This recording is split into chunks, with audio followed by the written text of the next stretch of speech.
ইসলাম পশু পাখিকে আল্লাহর সৃষ্টির অংশ হিসেবে বিবেচনা করে তাদের প্রতি দয়া ও ইনসাফ প্রদর্শনের উপর বিশেষ গুরুত্ব দিয়েছে। কোনো প্রাণীকে কষ্ট দেয়া বা তার সামনে ভীতি সৃষ্টি করা আল্লাহর নিকট অপছন্দনীয় কাজ। একটি জীবিত প্রাণীকে অন্য প্রাণীর সামনে খাবার হিসেবে ছুড়ে দেওয়া ওই প্রাণীর জন্য চরম মানসিক ও শারীরিক যন্ত্রণার কারণ হতে পারে। ইবনে মাযহাব 3170 নম্বর সহিহ হাদিসে উল্লেখ আছে, শাদ্দাদ ইবনে আওস রাদিয়াল্লাহু তাআলা আনহু থেকে বর্ণিত, রাসূলুল্লাহ সাল্লাল্লাহু আলাইহি ওয়াসাল্লাম বলেছেন, নিশ্চয়ই আল্লাহ তাআলা প্রত্যেক বিষয়ে উত্তম আচরণ আবশ্যক রয়েছেন, তাই কোনো কিছু জবাহ করার সময় উত্তম পন্থায় জবাহ করবে। নবীজি সাল্লাল্লাহু আলাইহি সাল্লাম পশু পাখিদের উপর জুলুম করতেও নিষেধ করেছেন।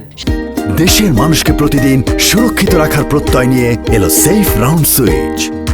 সাম্প্রতিক সামাজিক যোগাযোগ মাধ্যমে একটি ভিডিও ভাইরাল হয়, যেখানে দেখা যায় বাগেরহাটের খানজাহান আলীর মাজারের দিঘিতে একটি কুকুরকে কুমিরের খাবার হিসেবে ফেলে দেওয়া হয়েছে বলে দাবি করা হচ্ছে। ভিডিওটি ঘিরে ব্যাপক প্রতিক্রিয়া সৃষ্টি হয় এবং অনেকে অভিযোগ করেন কুকুরটির পা বেঁধে পানিতে ফেলে দেওয়া হয়েছিল। তবে মাজারের খাদেম, নিরাপত্তা কর্মী ও প্রত্যক্ষদর্শীরা এই দাবিকে ভুল বলে জানিয়েছেন। তাদের ভাষ্য অনুযায়ী গত 8 এপ্রিল বিকেলে একটি অসুস্থ কুকুর এলাকায় কয়েকজনকে কামড় দেয়। স্থানীয়রা সেটিকে তাড়াতে গেলে কুকুরটি দৌড়ে ঘাটের দিকে যায়। এ সময় নিরাপত্তা কর্মী মোহাম্মদ ফোরকান হাওলাদারকে আঁচড় দিলে তিনি পা ঝাড়া দেন, ফলে কুকুরটি পানিতে পড়ে যায়। পরে দিঘির কুমির সেটিকে ধরে নিয়ে যায়। তাদের দাবি ঘটনাটি পরিকল্পিত নয়, বরং একটি দুর্ঘটনা।